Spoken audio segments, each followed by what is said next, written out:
কাঁথা কিনবো বলছো? হ্যাঁ, কাঁথা কি হবে? শিশু খাই যাই খালি। ও, তোমার শিশু হয়ে যায়, তাই ওই কাঁথা বেডে পেয়ে দেবো? আহা, কাঁথা কিনতে পার তারপরে। আচ্ছা, তাহলে কাঁথা কিনলে আর শিশু হবে না? না না না না, আর একটা টাইম ফুল আমরা তো টাইম ফুল কিনে নিয়ে আসলাম। হ্যাঁ, আরেকটা গোলাপ ফুল আর একটা পদ্ম ফুল কিনবো। আচ্ছা, ঠিক আছে। তাহলে তোমার যাতে শিশু কাঁথার উপরে হয়, তাই জন্য কাঁথা কিনে বেডের উপরে পেতে দেবো। হ্যাঁ, তুমি এখন লেখো, কত দূর লিখছো দেখি।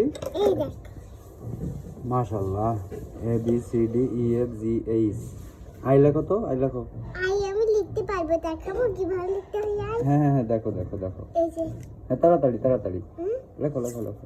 হুম, হুম,